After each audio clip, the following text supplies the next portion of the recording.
Good afternoon, everybody. Every day, our scientists are learning more about this new COVID variant, but there's one thing that we already know for sure, and that is that right now, our best single defense against Omicron is to get vaccinated, or Omicron, I should say, is to get vaccinated and to get boosted.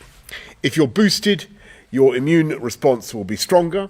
So yesterday, in addition to offering a second dose to all 12 to 15-year-olds, the independent JCVI recommended that boosters should now be offered to everyone over 18, and that we halve the minimum gap between a second dose and a booster from 6 months to 3 months.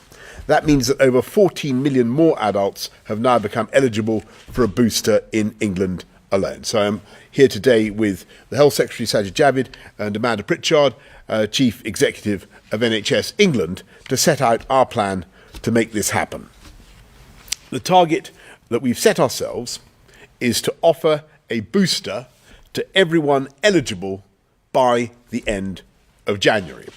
And as with the first jabs, we'll be working through people by age group, going down in 5-year bands, because it's vital that the older and the more clinically vulnerable get that added protection first. So even if you've had your second jab over 3 months ago and you're now eligible, please don't try and book until the NHS says it's your turn.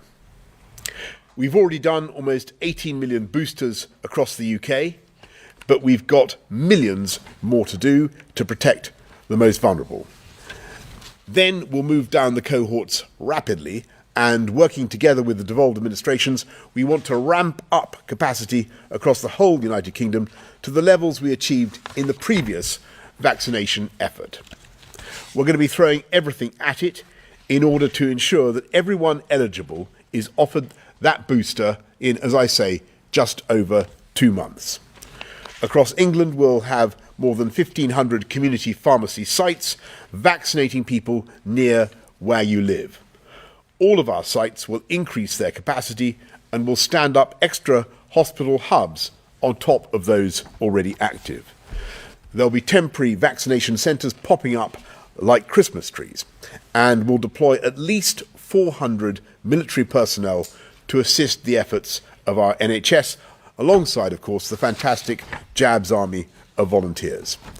I know the frustration that we all feel with this Omicron variant, the sense of exhaustion that we could be going through all this all over again. But today, I want to stress this.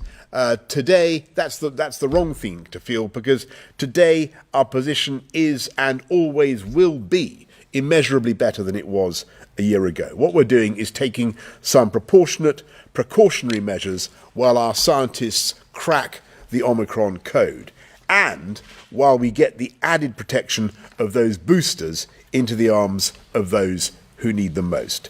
So we're going to get behind the men and women of our NHS who've saved so many lives on the front line and run our vaccination programme for a year almost without a break, as they have, and who are going back into the breach yet again. And I want to say, on behalf of the entire country, a thank you to each and every one of them for their extraordinary efforts. And the best way we can all show our gratitude is by doing our bit and stepping forward when our time comes to get that booster. I've been waiting patiently for my moment to come, and it's happening on Thursday, I'm pleased to say. So whenever your turn comes, get your booster and ask your friends and your family to do the same. It's time for another great British vaccination effort. We've done it before, and we're going to do it again. And let's not give this virus a second chance. Thank you very much. I'm going to hand over to Saj. Thank you, Prime Minister. A year ago this week, this country made headlines when we became the first nation in the Western world to authorise a vaccine for COVID-19. This kicked off one of the greatest collective endeavours this nation has seen in peacetime. And think how far we've come since then. 115 million jabs right across the UK, and a booster programme that is expanding at a phenomenal pace. Today, we've hit that milestone of 18 million booster doses across the UK, and the daily number of jabs has gone up a third since the start of this month. Not only that, but we've delivered more booster doses than any other country with the exception of the USA and China. And that is something that we can all be very proud of. And I'd like to thank the NHS, the armed forces, the volunteers, and everyone who's done so much to make this programme a success, as well as every single person that has come forward for their jab. Thanks to you, we've made so much progress over the course of a year that we have now weakened the link between cases and hospitalisations and deaths. This is the real-world protection that our vaccination programme provides. Boosters, in particular, play a very huge part. The booster dose provides a much higher antibody response than the primary course, so it's more important than ever that people step up and get protected. We're now dealing, of course, with this new variant, Omicron, which the World Health Organization said just yesterday. They said that it poses a very high global risk. There have now been 13 confirmed cases in England and also 9 confirmed cases in Scotland. And we expect to see these numbers rising over the next few days. There's a lot we don't know, of course, and our scientists are working night and day to learn more about this new variant and what it means for our response. Our strategy is to buy the time we need to assess this new variant, while doing everything we can to slow the spread of the virus and to strengthen our defences. One important defence is antivirals.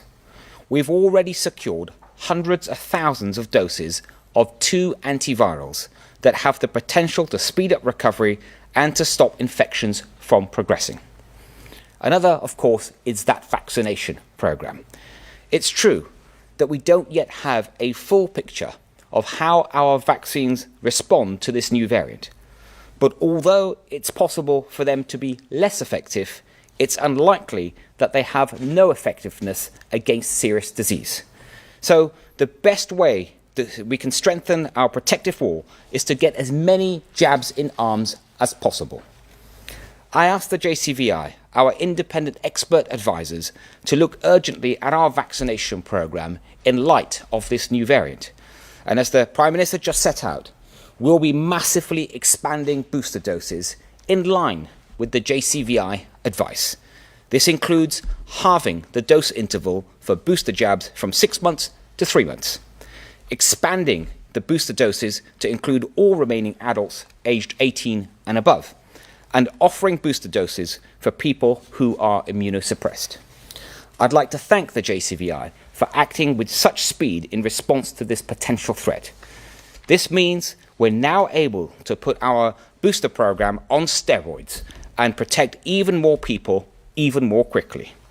We've got the jabs, thanks to the brilliant work of our vaccines task force, who've made sure that we've had a strong supply of vaccines all the way throughout this pandemic. And today, we are setting out our plan to get those jabs into arms, and we'll shortly be hearing a bit more from Amanda. We've set some hugely ambitious targets, and we're asking a huge amount from the NHS. But I have no doubt that they will rise to the challenge, just as they have done throughout this pandemic.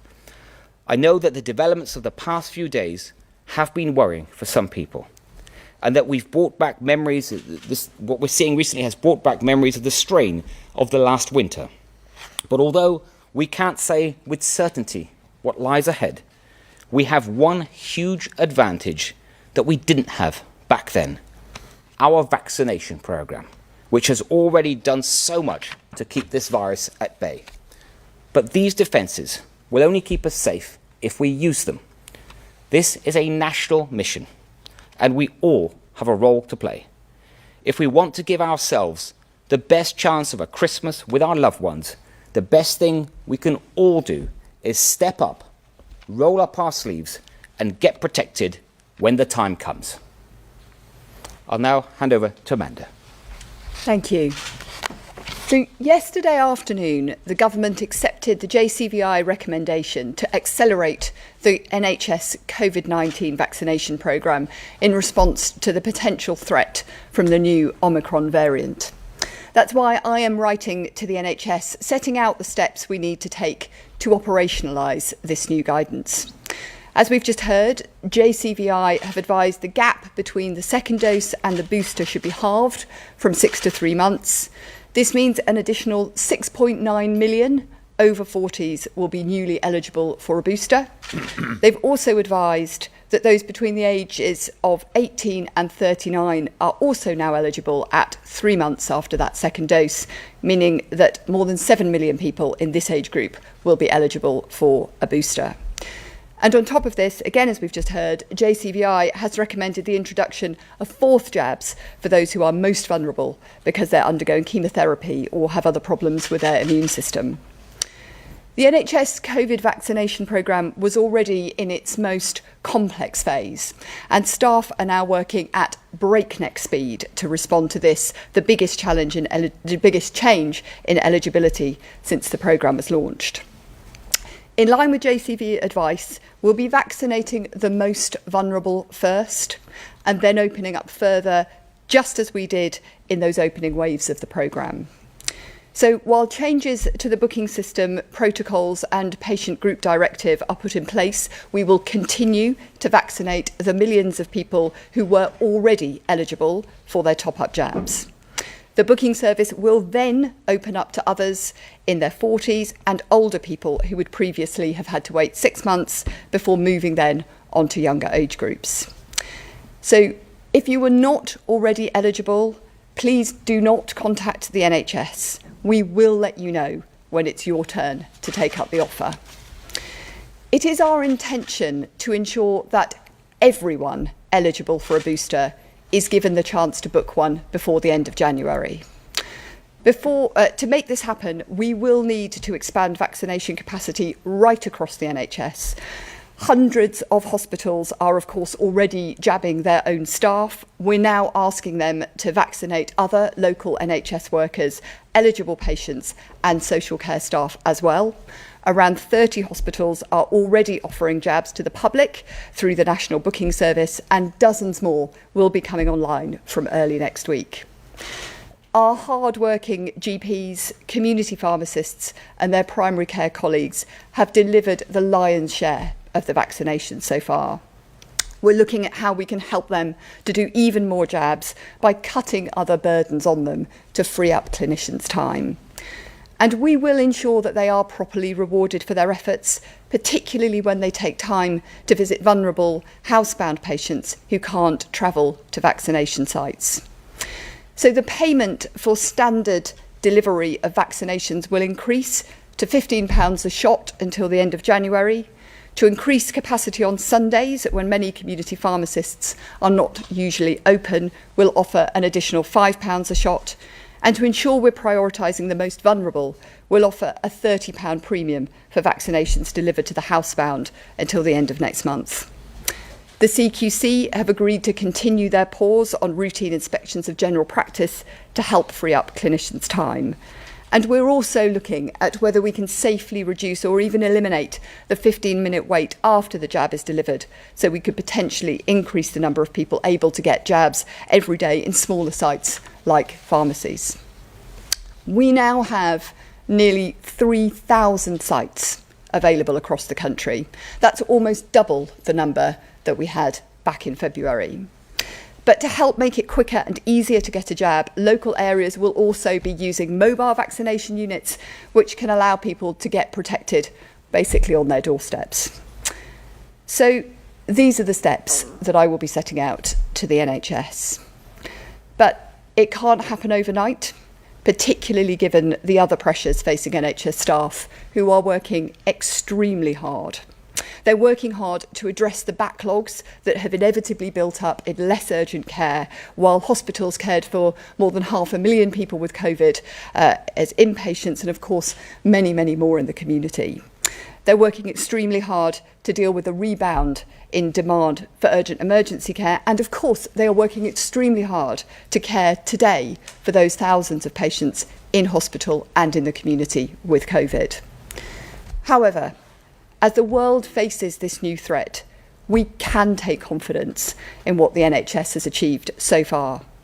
Next week, we mark the first anniversary of the world's first Pfizer COVID-19 jab delivered here in England by the NHS. 1 year on, the NHS COVID-19 vaccination programme is closing in on 100 million jabs administered in England. And since the booster campaign began just over 10 weeks ago in England, NHS staff have delivered over 15 million top-up jabs. And NHS staff continue to go above and beyond to vaccinate people. Just this week, during Storm Arwen, an NHS team delivered hundreds of booster vaccinations in North Yorkshire by candlelight. Of course, the success of the NHS vaccination programme has not been down to health service staff alone, but the result of a huge national effort. Since its launch, we've been supported in particular by our amazing volunteers and many other partners. As we launch a renewed drive to protect our country, we're working with our colleagues at RVS and St John to recruit tens of thousands more volunteers, and from Monday we'll start to recruit to 10,000 paid vaccinator roles. So if you are able to help, then please do apply or volunteer. Your help can help us protect more people and save more lives. The NHS and the entire country are living through a once-in-a-generation event, and we all have a role to play. I am confident that with public support, the can-do spirit of the NHS will once again win through. On behalf of all NHS staff, I would just like to thank everybody who's taken up the offer of a jab and urge again everyone watching to keep up their enthusiasm for this programme by accepting the invite for each of the jabs available to you when it's your turn. Thanks very much, Amanda. Let's go to questions from the public first. Alex from Surrey asks, given that the Omicron variant spreads more in crowded and unventilated spaces, why are you not expanding the face covering requirement to higher risk indoor settings such as cinemas and theatres, given these settings are of greater risk than shops and transportation? Well, Alex, thank you very much for that. And that's a question that's been asked a lot in the why aren't we doing face coverings all over the place? And the answer is that we're trying to take a balanced and a proportionate approach, Alex, slowing down the spread of Omicron while we get to the bottom of the exact effect that it has. But Saj, anything you want to add on that? No, that's right, PM. And of course, we keep all this under review, but we still don't know enough about the variant to understand properly its spread compared to Delta. But as we learn more, we will certainly share that. Thank you. Tanith from Surrey asks, given the concerns of the Omicron variant being more highly transmissible and possibly bypassing the vaccines, what is the government doing to protect those designated as clinically extremely vulnerable, especially in those who are immunosuppressed, in which the current vaccines do not have the same efficacy as in, say, a normal healthy person who is not immunocompromised? Saj, I think you touched on that earlier on. Yeah, one thing I can certainly share with Tanith and all those listening is that the antivirals that we procured, the way the antivirals work, the two I mentioned earlier, so we've got 730,000 courses already. One of them has already been approved by MHRA, our independent regulator. I think we were the first in the world to approve it. And because they work in a very different way to the vaccines, we're confident that they would provide a high degree of protection. And of course, the priority for those antivirals will be those that are clinically extremely vulnerable. Great, thanks very much, Saj, and thank you, Tanith. Let's go to Vicky Young of BBC News. Vicky. Prime Minister, one of your top health advisors suggested this morning that we should all minimise our socialising over Christmas. Was she right to say that? Do you agree with her? Do you think that we should be cancelling Christmas parties right now? And to Amanda Pritchard, can the NHS, we know there's a lot of pressure, especially going into winter, can the NHS really cope with what is a massive expansion, really, of this vaccine programme? And to the Secretary of State, what more can be done to persuade those who haven't had any vaccines at all? We're, of course, talking today a lot about the booster programme, but we do know that, particularly in hospitals, a large proportion of those there have not had any at all. Thanks very much, Vicky. So the answer is no. The guidance remains the same, and we're trying to take a balanced and proportionate approach. And as I explained on Saturday, when talking for the first time to everybody about Omicron, we're really dealing with two variants at the same time. We've got the measures in place to fight Delta, which we think are appropriate, and then we're bringing in some tougher measures to stop the seeding, the rapid seeding of Omicron in this country, to give us the time we need to get the boosters in and, of course, to find out more. So those measures, as you know, are the tough measures at the borders, the PCR test when you arrive, quarantine until you've got a negative result, then tougher measures on masks, and then making sure that contacts for anybody who comes into contact with an Omicron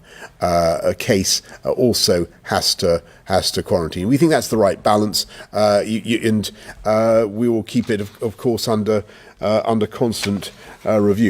And I should say, of course, we've got tougher measures, even tougher measures for travel for those countries, for those 10 countries that seem to have particular problems with Omicron. Is that it? I think that was it. Good, thank you. Let's. Well, to Amanda about the NHS. Oh, sorry, go on, Matt. Sorry. Thank you. Look, I think there is absolutely no doubt that this is the most complex part of the vaccine rollout programme so far. And NHS staff have done, I think, an incredible job. They've stepped up every time there's been a change and responded magnificently through the whole of the past year as the programme has expanded and changed. So I have absolutely no doubt that they will again.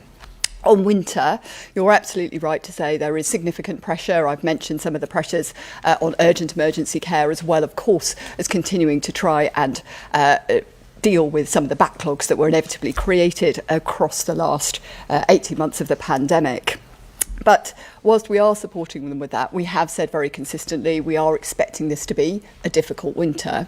But last year, let's not forget what they achieved, stood up to the second massive increase in COVID cases, began that life-saving, vital rollout of the vaccine programme, and of course dealt with all of the usual winter pressures as well. So I think we can take great comfort from what the NHS has done over the last year and a half, and certainly what I see across the NHS is a huge number of people pulling out absolutely all the stops to do the right thing for their patients. Absolutely right. So, Emily Morgan of ITV.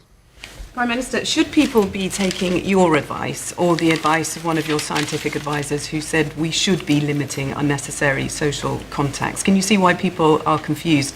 And to you, Amanda, even if you did 3.5 million booster jabs every single week, it would still take until mid-February, by my calculations, to get through all those who are eligible. How are you going to do it by the end of January?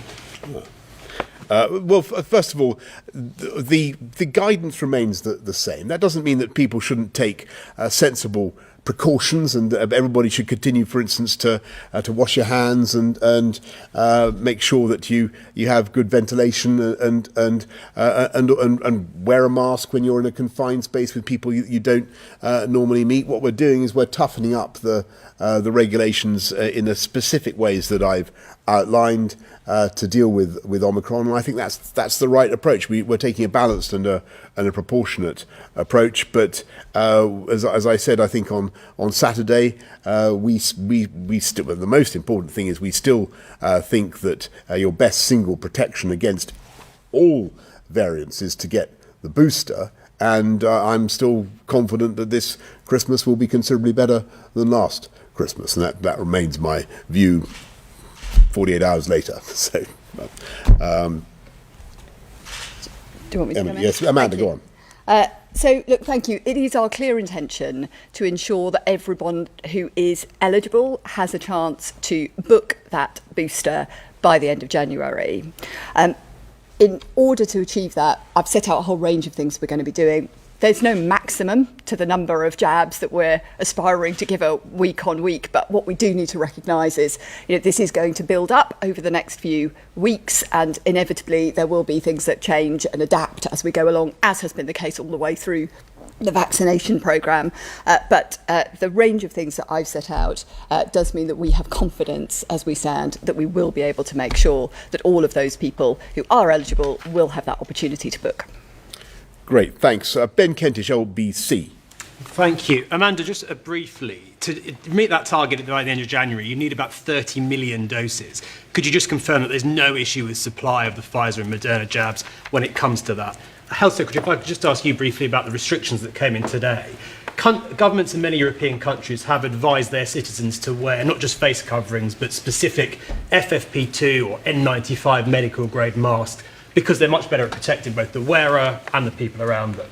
As the rules on masks are tightened today, would that be your advice to people here too? And Prime Minister, people could be forgiven this week for asking when this is all going to end. Obviously, we know it's not imminent, and the Omicron variant raises a lot of uncertainty. But can you give people some hope that the day when we won't have to wear masks, we won't have to test or quarantine, when restrictions can be lifted, when that day may come, clearly there's uncertainty. It's been reported the government was planning initially for it to be potentially next March. Is that still the case, or does Omicron set that back? Thank you. Thank you. I think, Amanda, you're first. Thank you. Well, look, thanks to the outstanding work of the Vaccine Task Force, I am reassured that we absolutely do have the supply we need. Taj? Yeah, on the face coverings, there's already guidance on face coverings, including the types of face coverings that are recommended, and we see no need to change that. I just want to touch, if I may, PM, on Vicky's question earlier on those that are unvaccinated. It's right to point to that. There's some 5 million people throughout the UK that haven't even had one jab, and they really are putting themselves in harm's way, and their loved ones, and we really urge them to come forward. And it is right also, when you look at hospital admissions, that it's a disproportionate number of people that haven't been vaccinated. Sadly, for example, if you look at all the pregnant women that are in hospital because of COVID, almost every single one is unvaccinated. So it's really important that people come forward, and that evergreen offer of a vaccine, whether it's for your first dose or your second dose, will always be there, and we're urging those people to come forward as well. And Ben, on your question, the crucial thing, the $64 million question or $1 billion question, whatever it is, does this new variant beat the vaccines, and does it beat particularly does it beat the booster? And as I've said over the last few days, we think that the chances are that the boosters will continue to give you protection against every variant, of protection of some degree. That's why it's so absolutely vital to get the boosters. But we need to check that. We can't. This is what we think, but we need to check that, and that's why we're waiting to see what the science tells us. But what I can certainly tell you is that the measures that we've put in place will not last a minute more than we think they are strictly necessary for the protection of public health. Jason Groves, Daily Mail. Thanks. Mr. Jebard, you said I think there's now 13 cases. Do you think it's likely that we are now seeing community transmission in England and the rest of the UK? Mr. Pritchard, could you tell us a little bit more about what the troops are going to be doing in this rollout? And Prime Minister, you talked about a proportionate response, but we are seeing people responding to the news they're seeing by cancelling Christmas parties, scrapping nativity plays. Would you urge them to think again and get this in perspective? Yeah, Yeah. First of all, on cases, the cases that we identified at the weekend, at the start of the weekend, we were able to confirm quickly that they were linked to travel to South Africa. They were also part of one sort of family cluster. The recent cases that we've confirmed today, we're not able to say whether or not at this point, because we don't know. We're doing that work right now at speed to determine whether they all have a link to South Africa or not. Is there likely to be community transmission? I think we have to be realistic. There is likely to be, as we're seeing in other European countries. And also, as I said earlier, that we would expect cases to rise as we now actively look for cases, because now having identified the variant and our concerns around it, UK HSA is actively looking back at anyone who's travelled to South Africa over the last 10 days or so and searching for these cases and taking action, of course, if they find them. Thanks. Thank you. So the NHS has had brilliant support all the way through this programme, whether that's from volunteers or from the military or partnership with a whole range of other community groups and local government. So, once again, we will be working with the military in a range of ways, everything from kind of support with logistics through to actually providing jabs. But I would just use this, if I may, as another big plea for people if they are interested in thinking about coming forward as a volunteer, because the volunteer workforce was critical all the way through the whole of the last year and really will be again. And I know that the incredibly dedicated staff who are working in the NHS really value the support that they get from that volunteer workforce and from those wider partners. Thank you. Yes, and Jason, just on your point about Christmas parties and nativity plays, we don't want people to cancel such events. We think that overwhelmingly the best thing for kids is to be in school, as I've said many times throughout this pandemic. What we're doing is trying to take a balanced and proportionate approach to the particular risk that seems to be posed by Omicron, or certainly is posed by Omicron, focused in particular on measures at the borders, and we think that's the right way to go for the time being, until we know more and until we can get more boosters, as we've been saying, into people's arms. Can we go to Jasmine Cameron Chileshi of the FT, please? I just had a couple of questions on the new restrictions. Yes. So with the changes in the self-isolation rules, businesses in particular have warned of a second pandemic with potential disruption to staff and that sort of thing. Is that inevitable as cases rise? And is there anything you can say to reassure businesses? And just another point, the government has ruled out Plan B, but can you confirm whether contingency measures are being placed, say for example, for work at home, for work from home measures ahead of Christmas? And can you rule out local restrictions, for example, if there's a surge of cases in one particular pocket of the country, for example? Thanks very much, Jasmine. So just on the risks of going back to where we were in July, the so-called pandemic, I don't think that is likely to happen, in the sense that so far at least the numbers of cases of Omicron are small, but we'll have to see, and we'll have to keep that constantly under review. On the issue of, you asked about local measures. I certainly think that we went round that a lot in the last year, and I think that we've settled pretty much on the view that having as far as you possibly can, moving together is the way to do it. And sorry, you had a middle question. It was just that the government has ruled out Plan B, but are there other contingency measures? Well, look, thanks, Jasmine. We haven't ruled out anything. I've got to tell you, I think another lockdown of the kind that we've had before is extremely unlikely. I'll be upfront with you about that. But we keep everything under constant review in our fight against the Delta variant. We think that it's basically been going our way, or going the way that we planned. So you're seeing, although cases remain high or high-ish, you're seeing a decline in the numbers of admissions to hospital and a decline in the number of deaths, and that's the crucial thing that we've been following. So at the moment, we see no cause to move to Plan B, but as I've said to you many times before, we've got to keep that under review. But the measures we're talking about to deal with Omicron are as I've said, distinct. Last to Joe Mays of Bloomberg. Prime Minister, just to press on the work from home point, Scotland, Wales and Northern Ireland are all advising to work from home if people can. So what is your reasoning around the harms of working from home, and why do those harms outweigh the public health benefits that could come from significantly reducing transmission of a potentially dangerous variant? And just briefly on migrants, how do you plan to mend the UK's relationship with France, and when did you last speak to Emmanuel Macron about the crossings?